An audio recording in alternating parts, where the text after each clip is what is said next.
Good morning, my name is Richard Perry and this is the ETX Capital Morning Market Bite.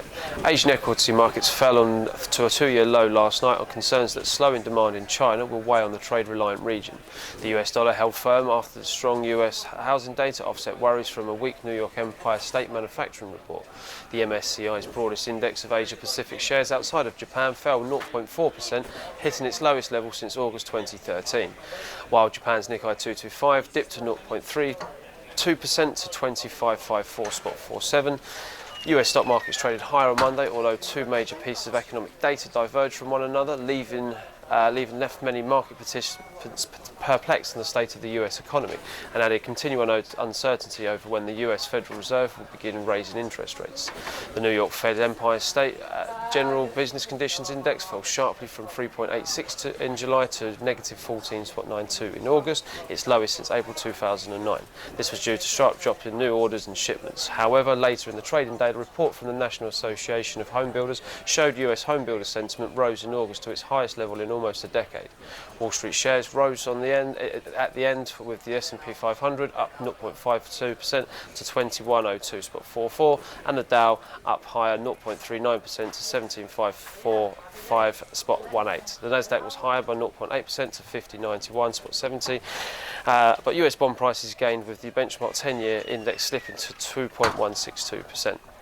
The dollar index, an index of basket of currencies against the US dollar, held firm after three consecutive days of gains, stand at 96.95, a 1% gain from the one-month low of 95.92 last Wednesday following China's surprise devaluation. The PBOC Tuesday set the yuan's midpoint near Monday's closing price. However, the yuan edged lower to 0.2 to 6.4090 to the dollar, raising concerns that it could fall further. The euro slid 0.2% to 1.1058 overnight, extending its losses, whilst the greenback traded at 124.47 against the end, slightly higher from late US trading levels.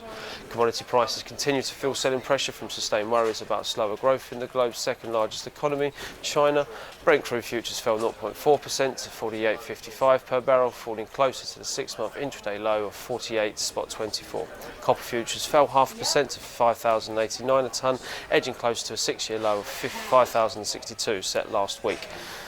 Over in the UK equity markets, house builder Persimmon posted a 31% rise in first half pre-tax profit on the back of solid revenue growth, continued improvement in operating profitability and a strengthening of the company's financial position. Pre-tax profits for the 6 months ended 30th of June came in at 272.8 million from 208 million in the first half of last year, on revenues of 1.33 billion, up 11% from 1.2 billion. Currently the shares are 21.50, up 0.8% of the day thus far. Today's data releases, we have UK inflation data at 9:30 and at 1:30 we have US housing starts and building permits. Currently the FTSE is trading at 65.62, down 5.3 points on the day, and the DAX is trading at 10.974, up 4 points on the day so far. Thank you very much.